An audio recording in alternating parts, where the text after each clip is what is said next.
was sitting at my office desk, enjoying a mid-morning coffee that my executive administrative research assistant had brought me. She had added artificial sugar to it, so I was considering switching to tea instead, as I preferred my tea black. I was reflecting on how to proceed with an ongoing copyright matter that needed resolution yesterday. The issue was that I was waiting for the federal government to approve the release of what they deemed sensitive material. As usual, they were moving at a snail's pace. It must be difficult to accomplish anything when you're constantly bogged down by bureaucratic inefficiency. No one seemed willing to take direct responsibility without explicit orders, which made me wonder how many people a letter went through before it was addressed. I needed that classified information released. Until it was done, I was stuck, unable to move on to the next project. I had backed myself into a corner financially, and I would be responsible for the costs if the items ready to go had to be destroyed. Since the onset of the liberal hysteria over everything and anything, even the simplest things had become complicated. The term secretary was almost obsolete, and titles like Ms. or Mrs. were becoming ambiguous. I felt like I was getting too old for this. "There's a young lady here to see you," Jackie Stodd said as she entered my office. She wouldn't give me her name, but gave me this picture for you to look at. As I looked at the picture, my face filled with dread. It was of Sharon, my ex, and me on our wedding day, taken over 18 years ago. It was a part of my life I had worked hard to move past. Looking at the picture brought back the pain, the betrayal, and the tears. Those who knew me back then had assumed I had returned to lick my wounds, and they were right. At that time, I didn't understand money or power, or how they could be used to manipulate situations. I had been naive, but time had changed me. "Ask her if her name is either Susan or SRE Press," I replied, taking a flash drive out of a drawer and handing it to her. "If it is, use your computer to show her the video on this. If she requests a copy, give her everything on the drive and return the original to me when she's gone. Come back at that time, and I will answer any questions you may have." At 42, I had accepted the bachelor life. My brief 2-year marriage to Sharon Grace McCormick had soured me forever, making it difficult to trust people blindly. Now, others had to earn my trust, which was a hard thing to do. Standing at 6 feet 4 inches with a 38-inch waist, I carried my 200 pounds well. After sitting at my desk all day, I would typically spend 2 hours at the gym. My brownish-black hair was just beginning to show a touch of gray, but I could still turn heads. As a result, I had a couple of friends with benefits. Marriage and love were not for me. About an hour later, Jackie returned to my office, leaving the door open. She explained that the young lady still had many questions that needed answers. She took a seat, and when she got her serious face on, I knew she wouldn't leave until she got what she wanted. Looking directly at me with her emerald eyes, she waited for me to speak. "Which one was it? Do you know?" I asked. "Sandra," she replied. "Who is she, and why was she so surprised at what she heard and saw?" When she heard the woman's voice and threats, she broke down, saying, "For all our lives, we have been lied to. If what I feel in my heart is true, he was lied to as well. She is one half of a set of identical twins." The clip you both watched was her mother's last words to me in a private meeting held in the courthouse before our first divorce hearing, almost 7 months before they were born. I learned about the twins through friends years later. I was not informed by Sharon that she was pregnant. The rest of the items on that drive detail what would happen if I ever made contact, I explained. Her father was employed by the CIA at that time. He caused me to be fired from the FBI because of his animosity towards me and fabricated charges. The documents imply that there might be a contract on my life if I interfere with any of them. It has always been a threat I took seriously. Her father was a dangerous, powerful man who always got his way regardless of the cost. She divorced me so she could marry my former best friend. They had been having an affair for at least 3 months by that time. As far as I know, he is their biological father. So how did she find me, and what does she want? As Sandra explained, she found that old picture in the attic of their home with the name Paul Earl Carlson written on the back. She did a Google search, saw your picture, and knew it was you. Then, after further searching in the attic, she found a copy of the original marriage certificate and the corresponding divorce. It was almost impossible to find, Jackie stated. From Facebook, She got the name of your hometown and did a web search for a listing that brought her here. She's come all this way to find a bone marrow match for her twin sister because she believes her sister is running out of time. Why would she come here? I'm not their father. This doesn't make sense, I replied. Her mother was involved with her father months before I knew. Sharon's father made sure of that. The law of averages alone makes it logical that he is their biological father. You heard her when she said that marrying me had been a big mistake because I came from the wrong side of the tracks. Her father and my former friend had made her finally see that fact. It appears that Sandra had suspicions. She privately convinced the doctors who were doing the bone marrow test to do a DNA test to resolve her questions. It appears that Mr. Press is not their biological father. What do you think of that? The look on my face must have said it all because Jackie's expression changed from seriousness to a big smile. I had tears forming in my eyes. If what Sandra was claiming was true, it meant that everything my ex had told me so long ago had been lies. I had to wonder if there was a possibility that I was a father. I knew the moment I saw her that she was related to you, Jackie said as she stood up. She has a certain look that makes that fact so perfectly clear. Are you ready for perhaps the biggest shock in years? Jackie, send the information on the stick to my publishers. Let them know we want the information released in such a way that it can never be traced back. Tell them not to disclose my writing name because my life may still be at risk. Stress that I need it to be made public as quickly as possible. Then find someone who can do a DNA test fast and set up the appointment. If I am their father, I want the proof in hand when I go to confront their mother. If it's true, I need a litigation lawyer willing to fight for my parental rights. Clear the schedule. I will need to go to Susan's hospital ASAP. Now I've got to go to try to find Sandra. Sandra, when I said it would, could you please come in and introduce yourself? Jackie said.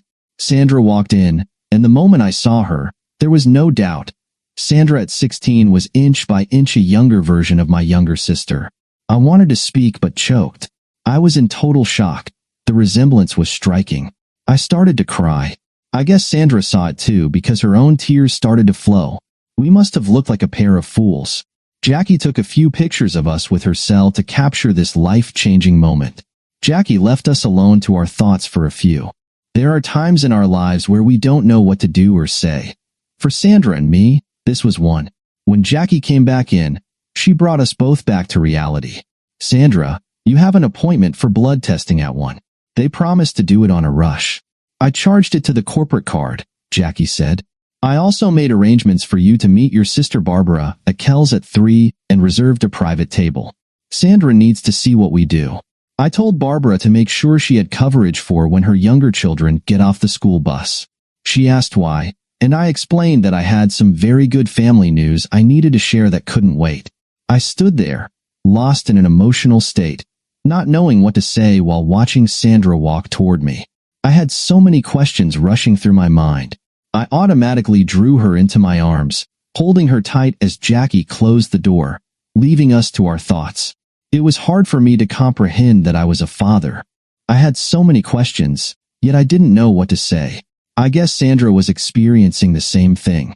Her body felt like it was trembling from the moment we left my office. Sandra and I kept it light, trying simply to do everything just right, taking baby steps as we tried to figure it out. After arranging at the clinic for copies of the report to be emailed to me, we headed out for a late lunch. I learned that Sandra had skipped school, drove all day until exhaustion won, and then pulled off at a rest station to sleep. I felt furious that a girl so young would do something so risky in this day and age, but I bit my tongue. I wondered if I was reacting just like an overprotective dad. It also crossed my mind that I would have done something like that at her age without giving it any thought. I noticed Barb's car as we pulled into Kel's parking lot. I know we're here to meet your sister, but I have to wonder why Jackie set this up without talking to you first, Sandra questioned. You're about to see what both Jackie and I did when we first met you, I replied. It will explain why we seem to be acting like there is no doubt that Susan and you are definitely my daughters. It will also clarify why I was shocked when the test comes back positive. Can I call you Dad? Sandra asked. I laughed with a big smile. I wouldn't have it any other way. Cannell's was a family restaurant, a bit better than the Red Lobster chain, with a reputation beyond reproach. The owner and hostess led us toward our private booth. As soon as she saw me, I ordered a bottle of their best-selling medium champagne and asked if they could supply us with a few extra tissues. Barbara was sitting with her back toward us, so I had a brilliant idea. I asked Sandra if she could hold on for a bit as I approached our table. "Hi, sis. Thanks for meeting me," I said, standing at the end of the booth. Barbara responded, "You look extremely happy. What's up? Please stand up. There's a young lady I want you to meet." As she stood up, Sandra approached. "This is Sharon's daughter, Sandra." Barbara turned around and looked. It was as if she were looking in a mirror. To onlookers, they could be sisters, both with long brunette hair, high cheekbones, and small ears that lay flat with a pear shaped to their frames, light blue eyes sparkling, and smiles that could melt the coldest heart. "Oh my God!" Barb exclaimed in shock. "Damn you, Paul. You should have prepared me for this. It's unbelievable. I don't know what to say. How long have you known about your daughter?" Sandra and Barbara just looked at each other, both covering their mouths in disbelief, adjusting to the ultimate surprise as they fought back tears. "About 5 hours," Sandra said emotionally. "I never suspected something like this. I surprised him when I showed up at his office. As soon as Jackie saw me, she had no doubts. Neither did Dad. But seeing you, I now understand why." By the time the server returned with the hostess, they understood why I had asked for extra tissues and privacy. Barbara, between tears, explained that 3 more would be joining us, so the hostess moved us to a larger table further back. Barbara called her husband and told him to leave work for the rest of the afternoon and join us at Cannell's as soon as possible. I don't know what she said, but Barb came down on him as if she were dropping a ton of bricks. She called our parents and told Mom it was a family emergency to grab Dad and get there fast. Mom asked what was wrong, and Barb said she couldn't explain.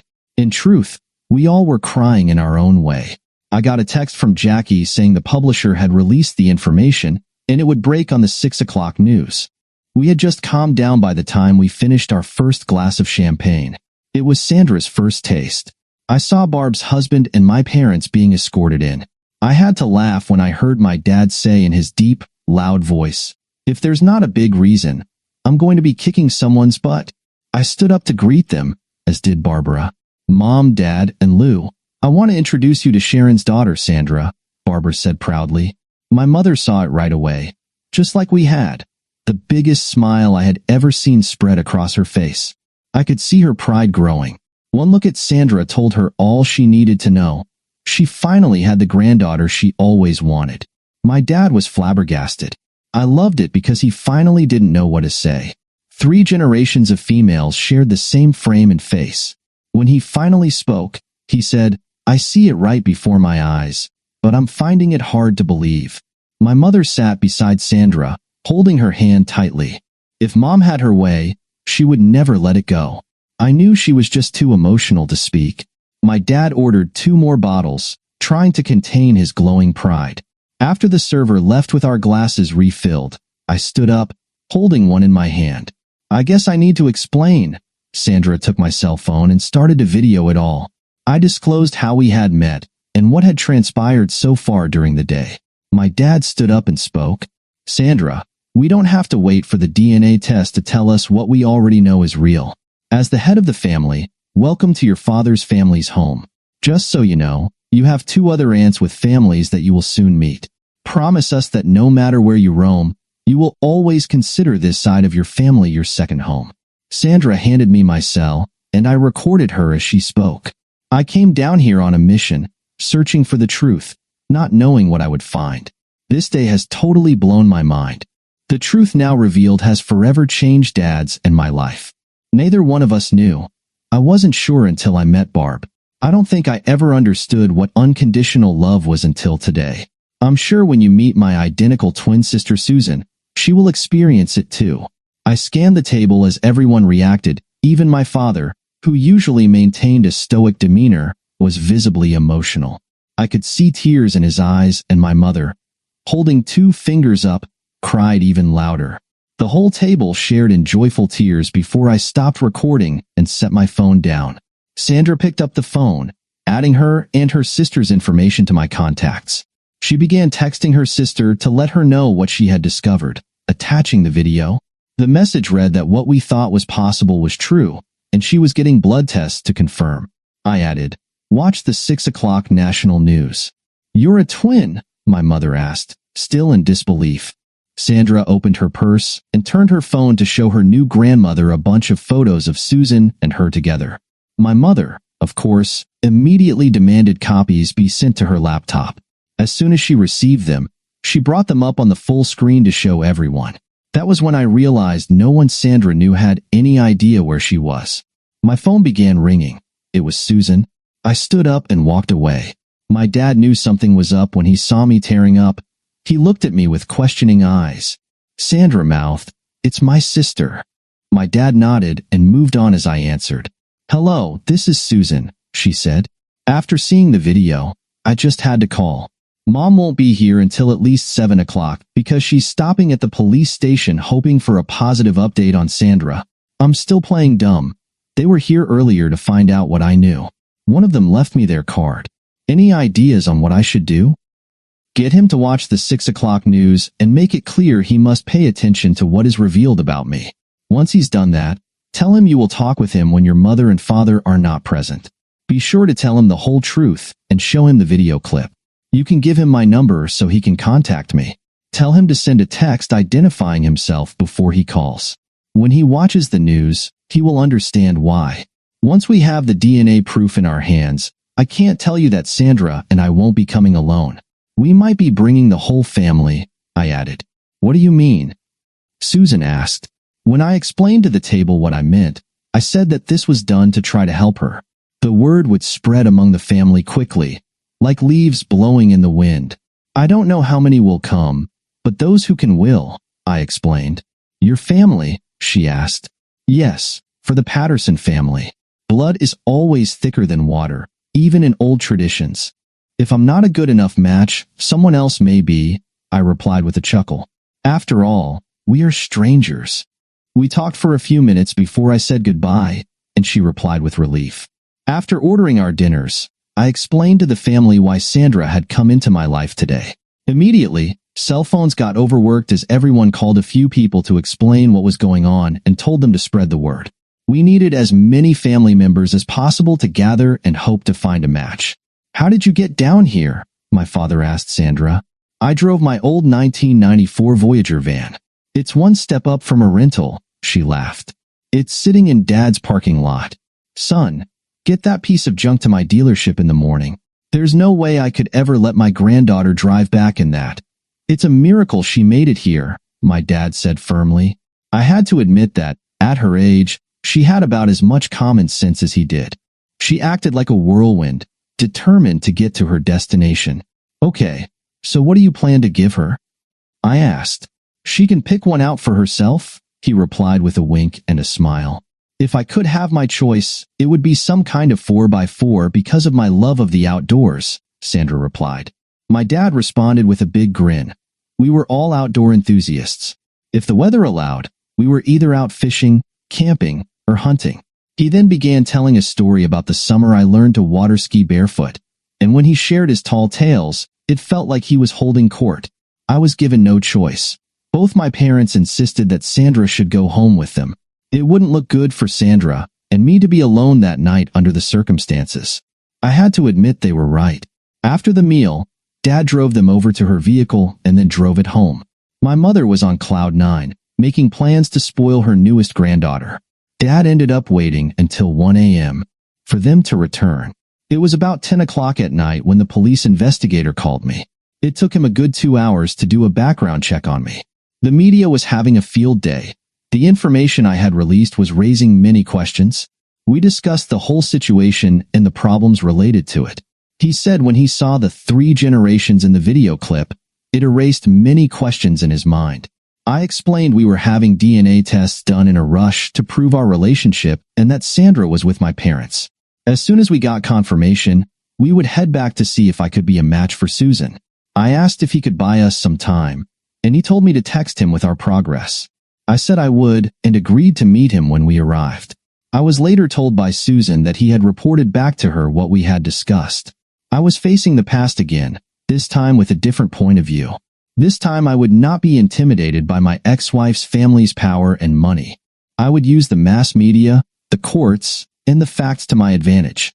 I had the resources, the proof, and a willpower that was building to the extreme.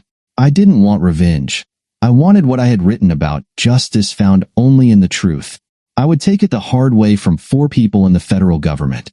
The next morning, I was sitting in my office, ensuring any changes in my schedule wouldn't affect me too much.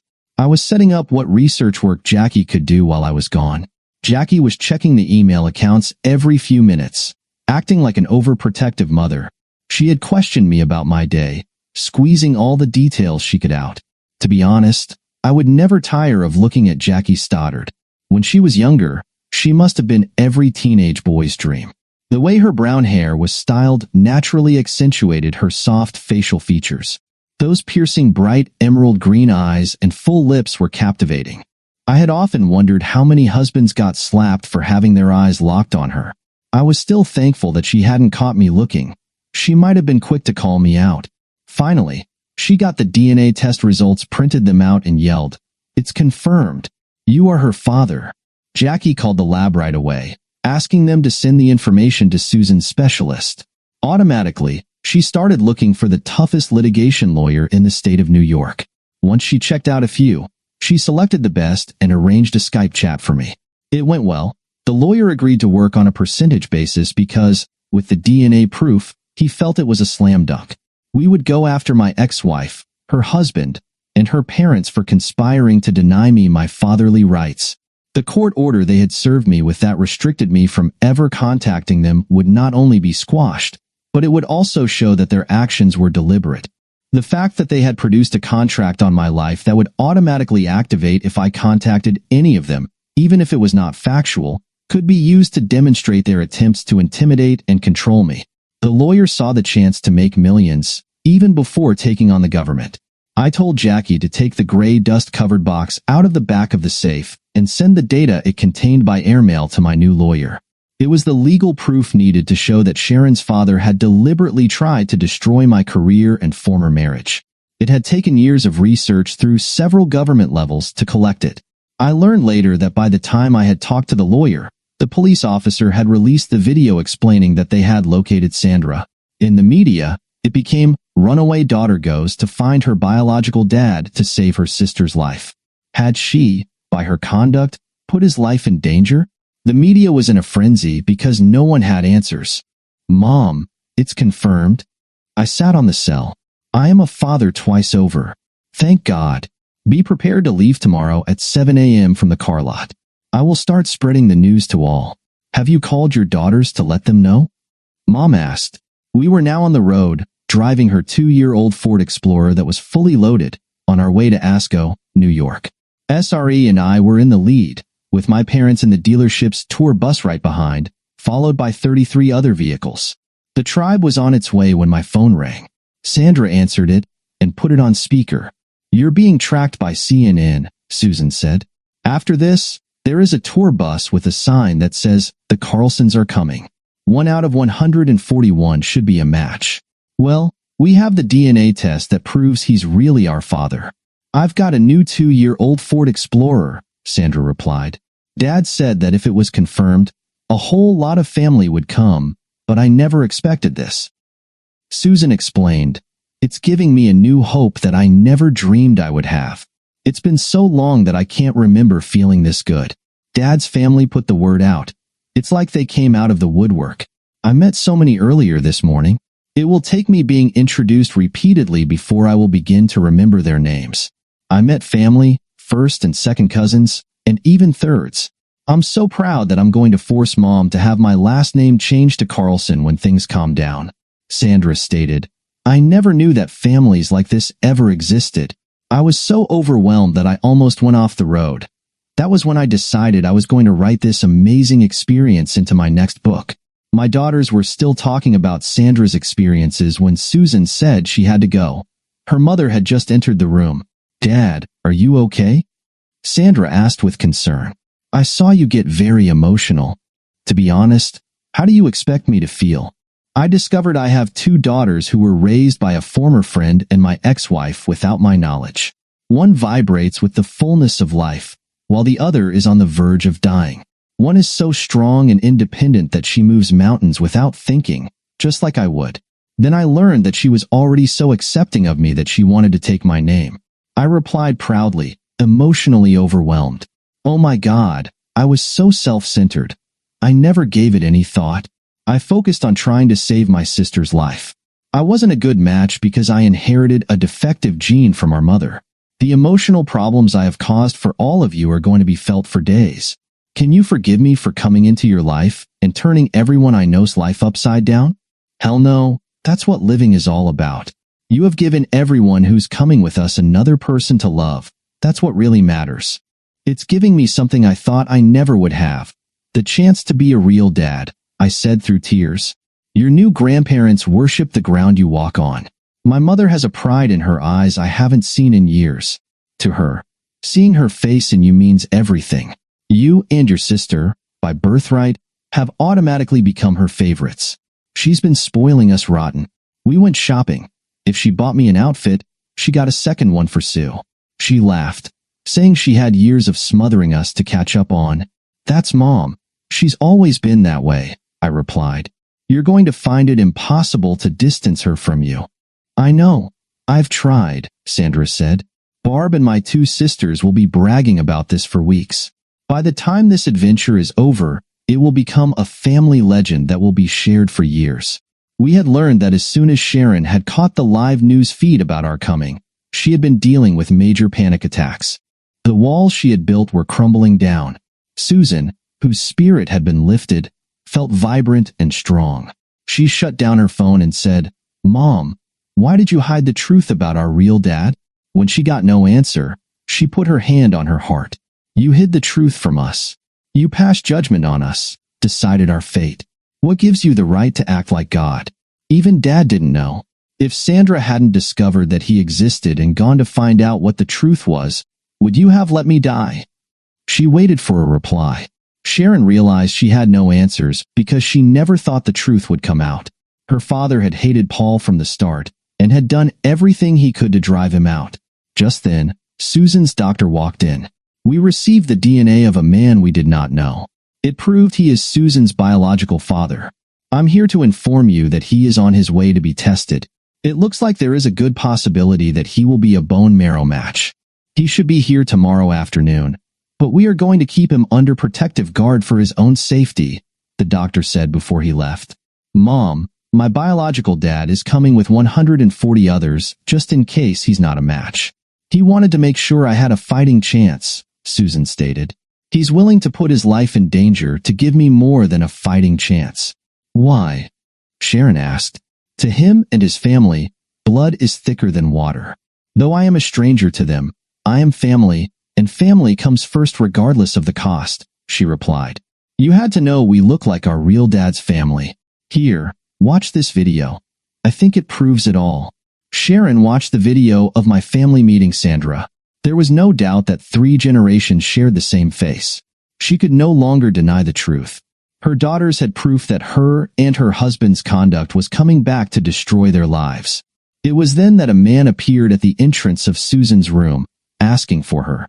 When she admitted she was Sharon Press, he handed her a large legal envelope, saying, "You have been served." Sharon fell to her knees, bursting into tears.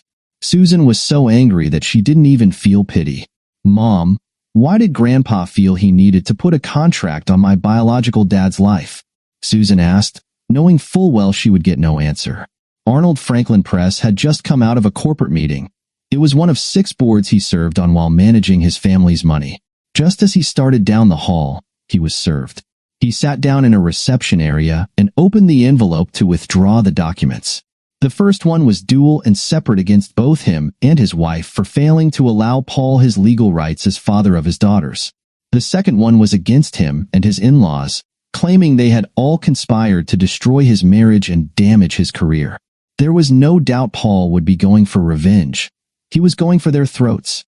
He was demanding sole custody of his kids because if Sandra had not come looking for him, he would have never known. He was raising the question of moral abandonment, claiming that Sharon and Arnold would have let Susan die to keep their secrets. Paul Carlson was smart. In a civil case, they would have to prove beyond a doubt that they would not have let Susan die. With the way the story was being told by the mass media and how it came out, it would be hard to prove that they wouldn't. He thought back to when he and Paul were attending university together. They met their roommates in their first year, and both ended up on the football team. Sharon had been a cheerleader, and both had been after her, but Paul won her over. He had even been the best man at their wedding. The problem was that her father had never approved of Paul, because he did not come from the right side of the tracks. Her father had convinced Arnold to pursue his daughter, and he had agreed. He was surprised how easily it all worked out when Paul got hired by the FBI. Sharon's father used his influence to keep Paul busy, leveraging his power in the CIA to influence the FBI. He got Paul involved in joint assignments that required him to be away during social events, which allowed her father to keep Sharon and Arnold together. Her father felt that, given time, human nature would get in the way, and their attraction for each other would grow. Thanks to his father-in-law, Paul had to go deep undercover for 2 months. During that time, Sharon and he had become lovers, unbeknownst to either of them. Her father had captured everything, waiting for Paul. When he got out, there were videos, photographs, audio tapes, and details of locations, all dated. The problem was that Sharon did not realize she was pregnant. She thought that the stress of Paul's situation had just made her late. To her father's glee, Paul filed right away as soon as the twins were born, and they both knew Paul was the father. The problem was her father had gotten Paul fired by creating false charges against him. It had taken him 4 years to clear his name, and he had to leave the area in disgrace. He was a ruined man. Sharon and Arnold got married after the twins were born and now had 2 sons together. The unedited tapes from back then, according to his father-in-law, would prove that he and Arnold had conspired together to break them up. The question he was now asking himself was what Sharon would do when that fact came out. Sandra, I, and the tribe arrived at our last stop of the night around 9 p.m. After 14 hours of driving, we were exhausted. We ordered a light bite to eat delivered to our rooms, and we soon fell fast asleep until the wake-up call at 5 a.m. My daughter and I left early because I wanted a head start. Unknown to the rest, I had an appointment to meet with the police officer I had talked to and a representative of the FBI. The rest would be leaving at 7 a.m. We still had a 6-hour drive. Sandra dropped me off at the Asego Police Department on West 2nd, where I was met by the police detective investigating my daughter's disappearance. She then headed over to the Southeast Health Center to catch up with her sister. It took Detective Peter Rogers, Chad Gerardo, the FBI agent, and me over an hour and a half to discuss things. My former father-in-law was being questioned. I gave them my lawyer's information, explaining that if they were building a case for criminal charges, the information they had received from me could benefit them. I left them a flash drive with all the information I had. I was now under official protection status until I left town. Afterward, with a security escort, I was taken to the hospital to have my blood drawn to see if I would be a bone marrow match. Sandra and Susan were talking. I could hear their voices as I approached her private room. The blood sample needed for testing had already been taken. All that was left was the waiting.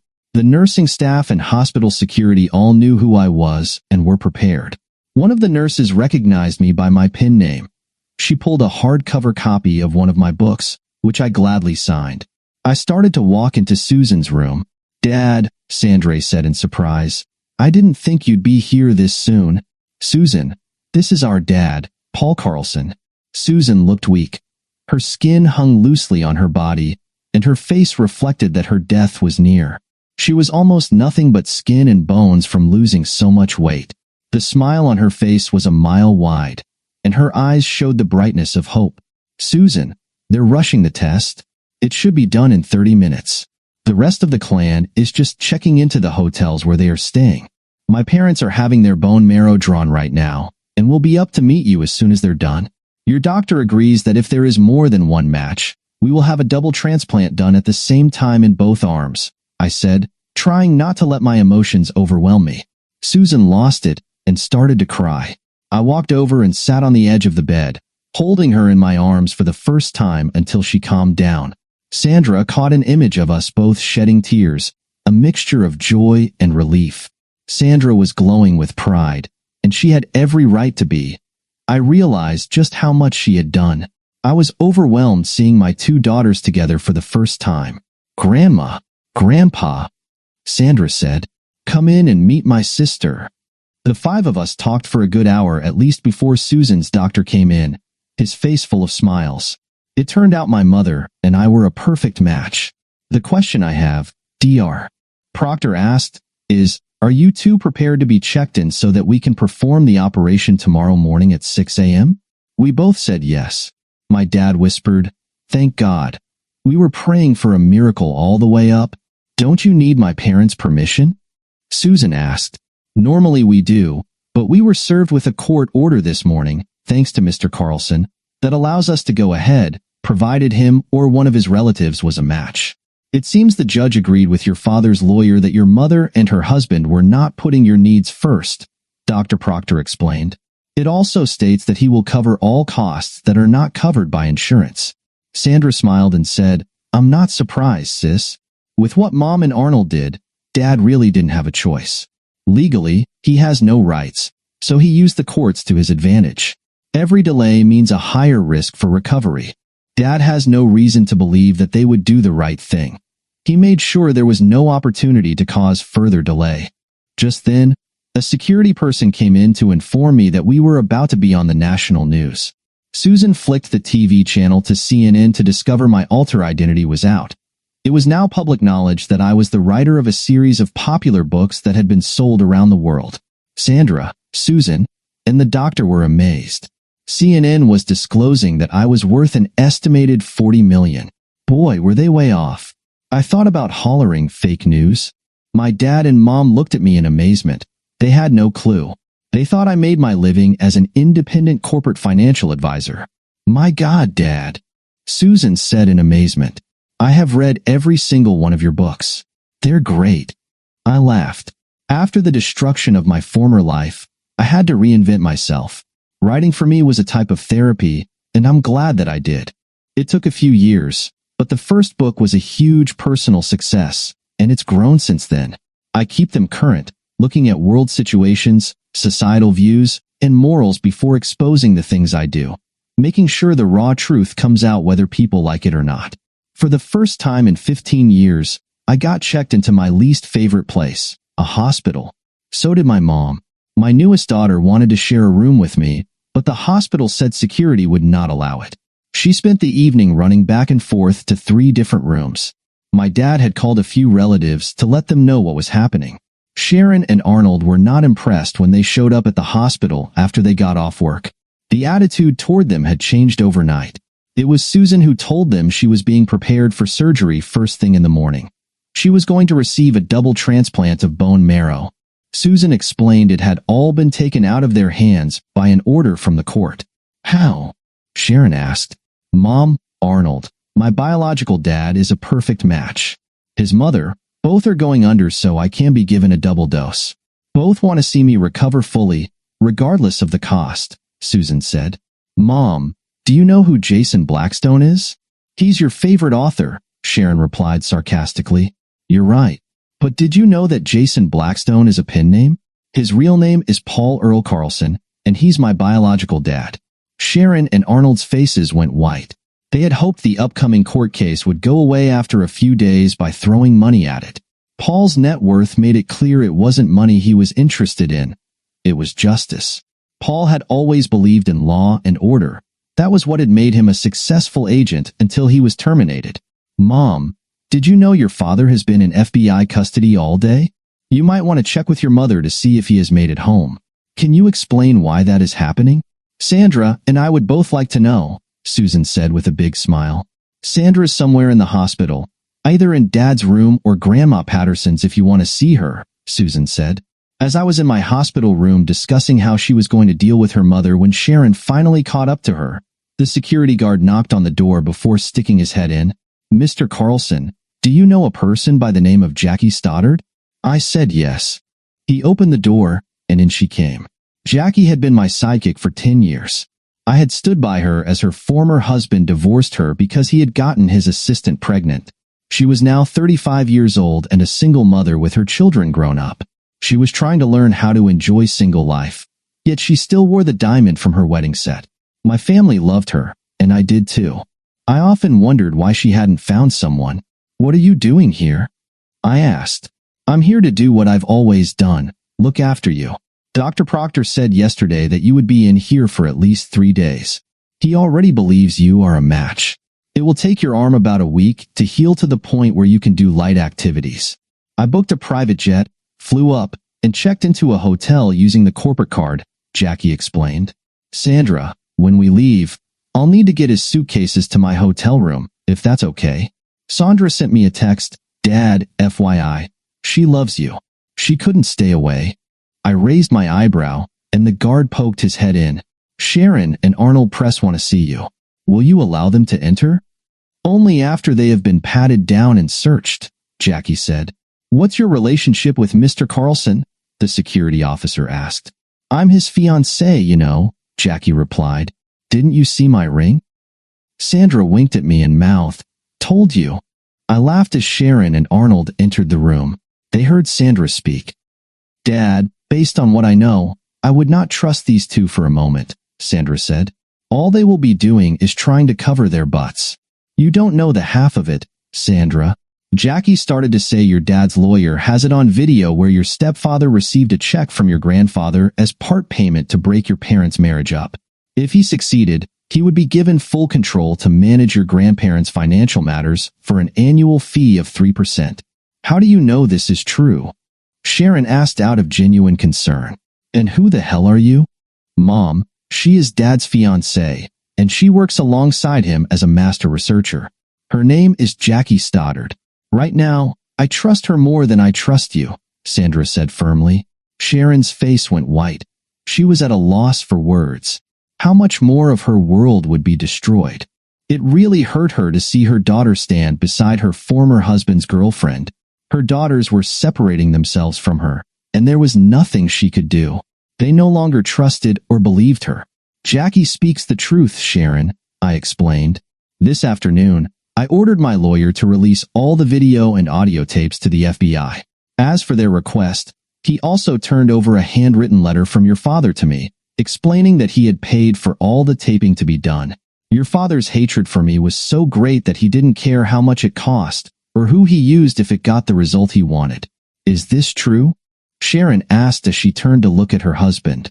When she looked into her husband's eyes, she knew that it was. Sharon's face went pale as she realized what she had lost when Paul had divorced her. The only man who truly loved her for who she was.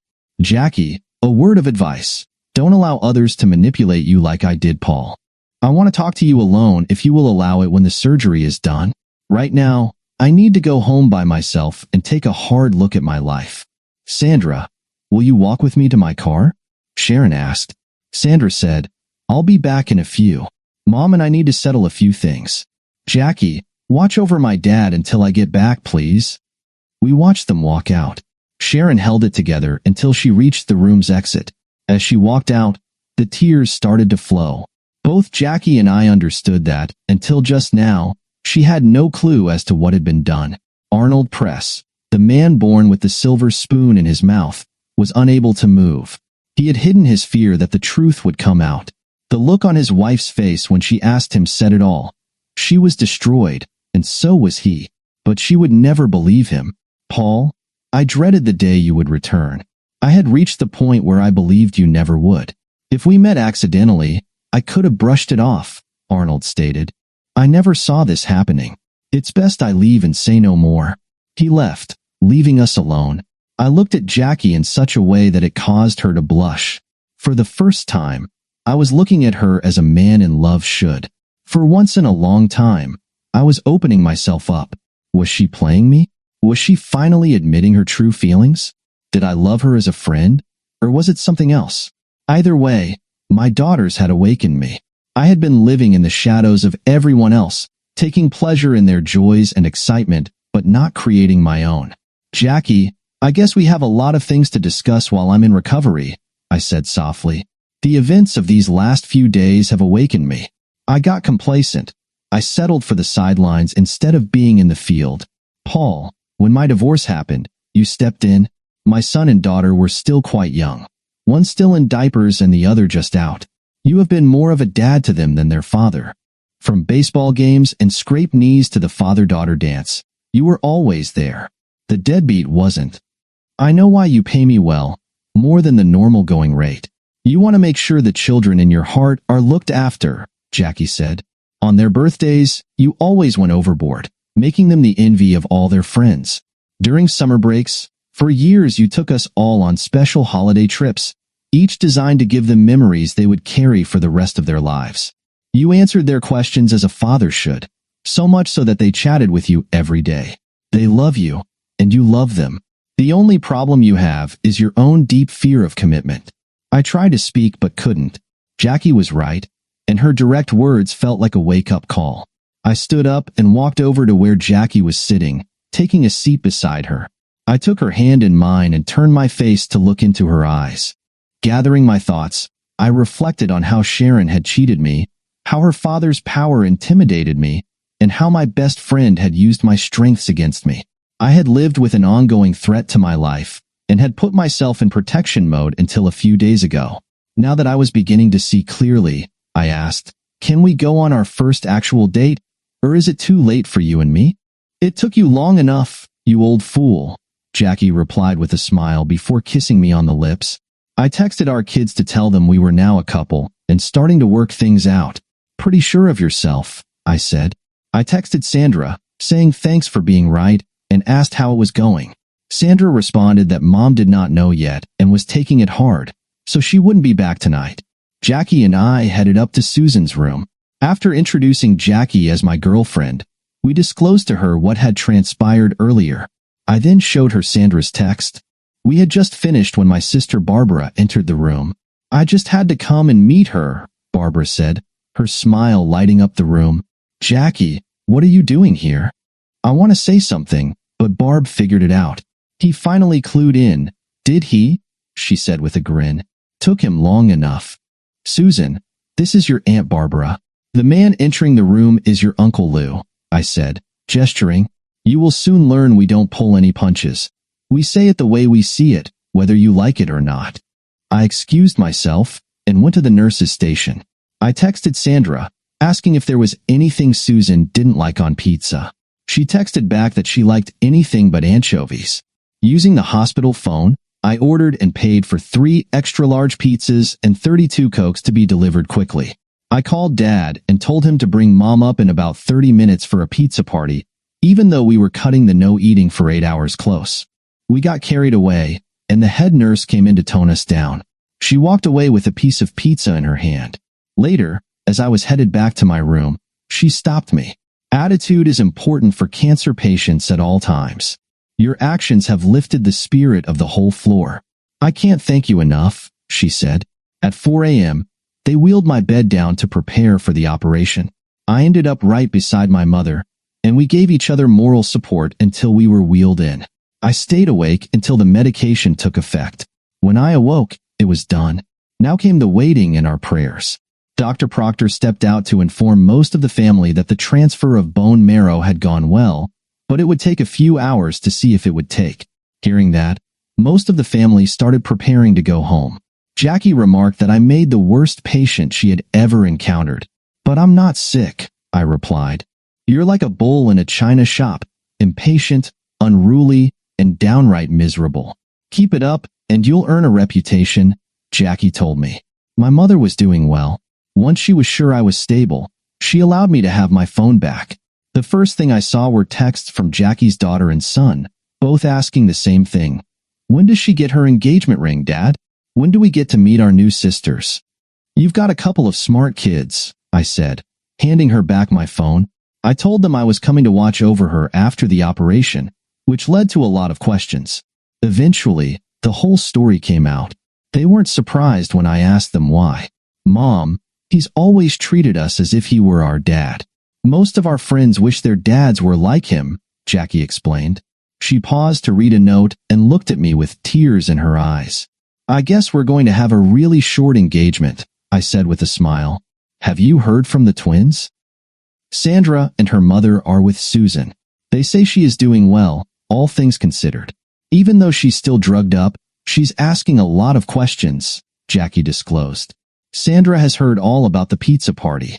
Susan can't get over how much she looks like her aunt, and Grandma says she can't wait until they can have a girls' day out when she recovers. Find me my pants. I want to go to her room. I need to see for myself how she looks, then we will check on Mom, I said. The nurses tried to stop me, saying it was too soon after surgery, but I wouldn't hear of it, so off we went, holding hands. Surprisingly, my pain was manageable. Jackie and I could see improvement in Susan as soon as we walked into her room. Her complexion was improving. She no longer appeared pale, and the sparkle in her eyes nearly brought tears to mine. Who are Tammy and Timothy? Sandra asked. My children. They're 13 and 11, I replied. Why? Jackie inquired. I received a Facebook friend request from them this morning. So did Susan, Sandra stated. Well, you both need to read what they sent me, I said, handing Sandra my phone. She read it, smiled, then passed it to her sister. I want this back so I can add their phone numbers to my contact list.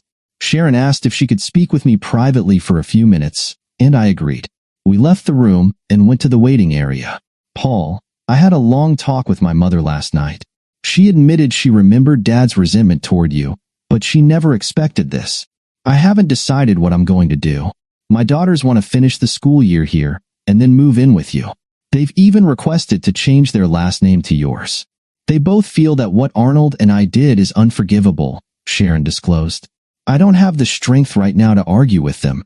They made it clear that if I refuse, they will go to court to force the issue. It's clear they no longer trust me, and I can't blame them for that. If we went to court over this, we both know the girls would likely win. The question is, will you let them come?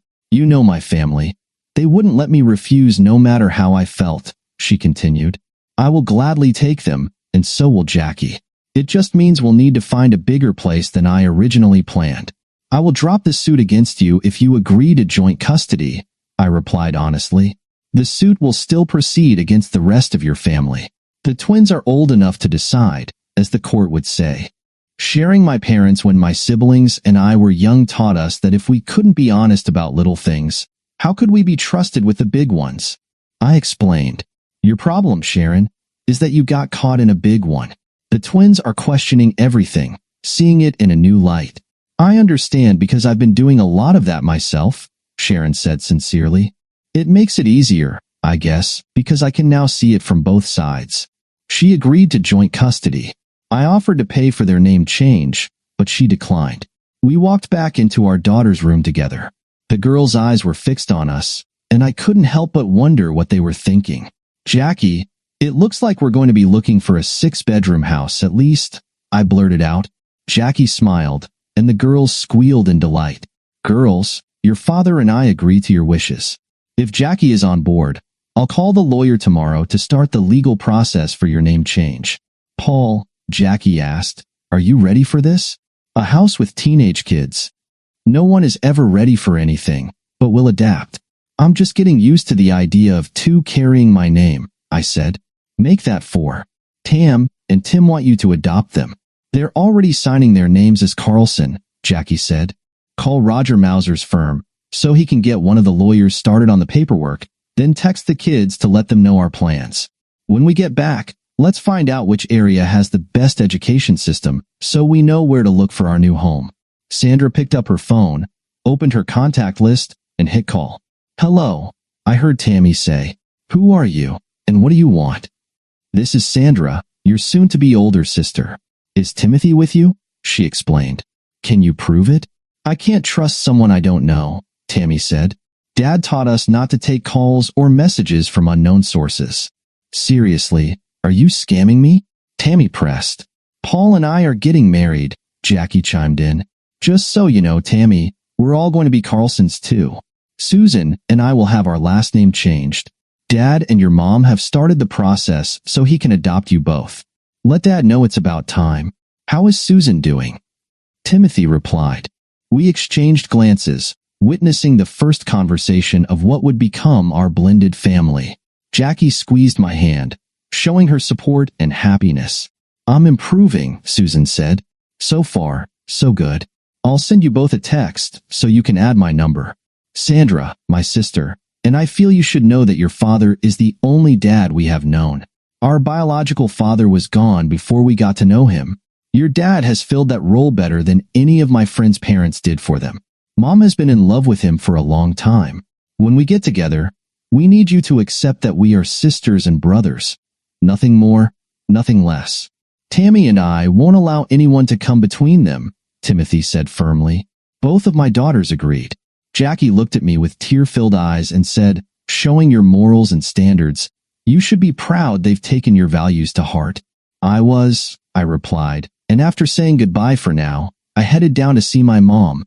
Dad was sitting with her when we walked into the room, taking them both by surprise. My dad saw a certain look coming from Jackie, which caused him to smile. The old man knew something was up. Mom said, "You're up and about already? Have you seen Susan? How does she look?"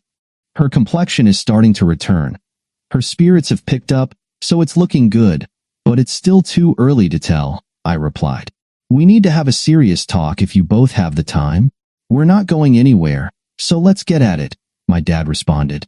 Susan and Sandra will be coming to live with me at the end of the school year. They both will be changing their last name to ours, I said. Sandra has agreed to joint custody and the name change. It was the twins' idea. That's wonderful, both my parents said. That's not all, Jackie added. Your son has decided it is time he made an honest woman out of me, Elizabeth. Are you ready to help me plan a wedding? My mom got teary-eyed, and my dad had a great big smile on his face. They did not have to tell us they approved. We knew. I will be adopting Tammy and Timothy, and they will be taking my last name too. Jackie and I will start house hunting as soon as we get back, I added. What got your head out of your butt? My dad asked. We all knew how you both felt about each other for a long time. I was trying to get your mother's approval, I replied. Earl Carlson, you behave yourself. You're not at the yard trying to sell someone a car they don't really want, Mom said.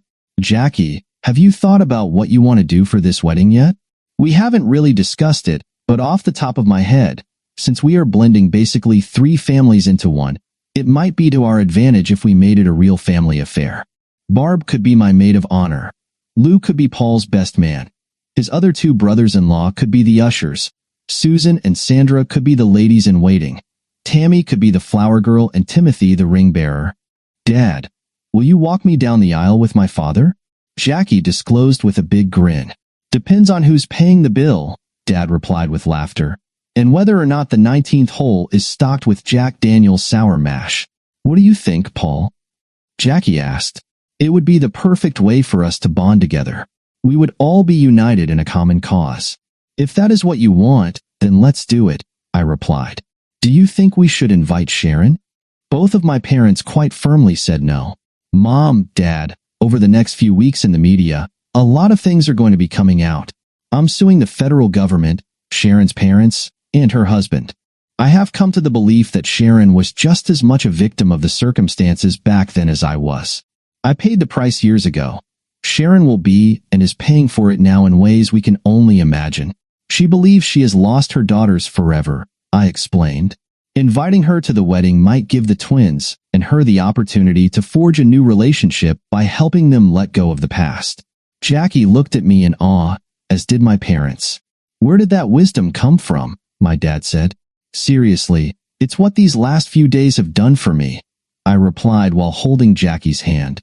Having Sandra and Susan coming into our lives has kick-started me back into grasping life, not just observing it.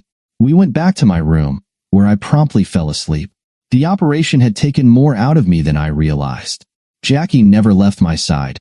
As a result, she watched the mass media news. Christopher McCormick had been arrested. So had Arnold Press. Both were facing charges of lying to the FBI. The person behind the company named as having taken the contract on my life had turned state's evidence. My lawyer had released the information on how and why I was fired from the FBI. The feds had begun an internal review. When I woke up, Jackie caught me up with it all. Dr. Proctor informed us when he came in that both my mother and I would be released the next day. You will have to see your regular doctor for follow-ups and to get the stitches removed, he said. He also said that Susan was doing better than he expected. The big question was how her body would respond as they weaned her off all her meds. We went down to talk to my parents. They were not leaving the city until they knew that Susan was completely on the road to recovery. It was decided they would fly back on the private plane with us. Dad booked into the same hotel as Jackie. The hire driver was instructed to head back with the bus. Over the next few days, the mass media revealed the deception, backstabbing, and the political deals made that enabled Chris McCormick to destroy my marriage to his daughter and my career. They spent one day alone discussing how Sharon's own father had manipulated her into believing the rumors and lies. Sharon was publicly dissected like she was a frog. Jackie and I were headed up to visit Susan for the last time before heading home. Dr. Proctor proudly said she was well on the road to a full recovery. I guess someone didn't like the bad press concerning the Fed's past dealings with me. The security release my publisher and I were waiting for was granted. It allowed over 1 million hard copies to be released in less than 2 weeks. They would be out in the retail market. I had 2 first editions delivered overnight after I signed them. Jackie wrapped them for me, and I had them hidden in a shopping bag when we entered Susan's hospital room. Your dad and I have set the date for the wedding for the first weekend in August. Aunt Barbara is going to be my maid of honor, so I was wondering if you 2 girls would be my ladies-in-waiting, Jackie asked. Susan yelled, "Hell yes." When I first walked into Dad's office, I was scared stiff. Jackie took one look at me and, before I said a word, said, "You're Sharon's daughter. How are we going to handle this?" It stunned me. I didn't know what to say. She continued, "We'll have to handle it carefully because he's never been told he's a father." Sandra disclosed, "You accepted me for being me from day one." I didn't understand how she knew until later that day. "I will proudly be in your wedding party if you will allow me to call you Mom." I didn't say a word. I just watched as the 3 of them hugged. It was wonderful to see Susan literally jump out of bed. When things settled down, I pulled the gifts out of the bag, handing one to each of them. I had signed them saying, "To one of the 2 prettiest ladies who call me Dad, with love, Jason Blackstone or Paul Earl Carlson." Susan was like an excited child when she unwrapped it. It was the biggest book I had ever written, over 600 pages in length. Her face glowed with pride. She knew it wasn't even released yet. Flipping open the cover, she started looking inside until she saw my note, and then she lost it. "Dad, you have already done so much. I didn't need this," she sobbed as she ran into my arms. "Before you came into my life, the hospital staff said I had very few days left." Sandra knew it too. I don't know what got into her mind to go into the attic, but I'm glad she did because it brought us you. She was holding me so tight I thought she'd never let go. Sandra watched us for a few seconds. "Dad, you need to know Dr. Proctor believes if Susan had gotten one transplant, it would not have worked. It was the double that shocked her body into repelling and replacing. In the last 6 days, she has gained back 10 pounds, Sandra explained. "I didn't even know if you would come, but there was no hesitation on your part. You brought a tribe. Thanks to the family, I'm getting my best friend back. How's your mom holding up?" I asked my girls, trying to change the tone. "She's filed for divorce. She is going for therapy to help her deal with a lifetime of lies. She says she understands now what you had to go through so long ago and is ashamed," Susan said. "No one," she now says, "but someone who has gone through it understands that it is a living hell. If it wasn't for her work and personal friends, she would be totally lost. Mom is strong. She will get through it. The key will be getting her to trust again. Right now, she does not know who or what to believe," Sandra stated. "Even with the support of family, it can take years. It requires an act of faith that gets triggered in an unexpected way for someone to begin totally trusting again. For me, it was Sandra walking through my office door," I said. "Thank God you did. Paul had me believing I was going to die an old maid waiting for him," Jackie added with a sense of humor. "Now, girls, stand beside your father so I can capture a few images." The best one becomes an 8x10 that will sit on his writing desk. We stepped off the plane to a big surprise. Jackie's parents and children were there to greet us. No sooner was I off the steps than the kids jumped on me, almost knocking me down. Their excitement was contagious, affecting us all. My dad got a real kick out of hearing them call me Dad. I had to go through the welcome to the family stuff, and that was when it hit me. Timothy was going to have 2 older sisters and 1 younger, just like me. It took us all by surprise when Tammy went over and hugged my mom, saying, I'm sure glad you're becoming my grandmother." I stood there reflecting on how fast my life was changing, seeing the unexpected blessings now coming into my life. What Jackie and I had been working on before Sandra dropped into my life was now going to be shelved until after our wedding. Jackie knew our needs, so I would let her find what we needed. It would give me free time to attempt to write the first fiction book in my life. The rest had been exposés of corruption and cover-ups. We kept in contact with the twins, and Jackie found us a 20-acre property that we bought. It came with a barn that needed repair. Susan was constantly improving and had returned to school part-time. We had a firm design our house out of steel and brick. Jackie got everything she wanted. I got an outdoor built-in kitchen, a large patio, an in-ground swimming pool, and my 4-bay garage. Jackie being out of the office more than she was in allowed me to work harder than before. My publisher had one of their own staff editors work with me. I let the words flow because I knew it was coming from my heart. I pushed out over 300 pages before I was done. It would be the first book published in my real name. Sharon had used my lawyer, with my approval, to divorce Arnold. It was a fair divorce, but she managed to secure alimony and post-secondary education costs. He would be paying for years. My cases were all in mediation. It seemed they had lost the will to fight. Tammy, Timothy, Jackie, and I were waiting for the twins to arrive. Their last day of school had been on Tuesday, and they had called to say they were about an hour away. It was Timothy who saw them driving up the long driveway of our new house. We were all outside the front door before they came to a stop. When they stepped out of the Explorer, I discovered I had a big new problem. Susan's recovery had been amazing, and now I could not tell which was which. I looked at Jackie and she whispered, "We'll figure it out." Timothy, being the big brother, carried their luggage to their rooms as Jackie proudly showed off the house. When they finally got to my office, sitting on my desk were 3 copies of my latest book called Unexpected Blessings. It was a fictional story about us. Dear listeners, please share your thoughts in the comments section below, and don't forget to like, share, and subscribe.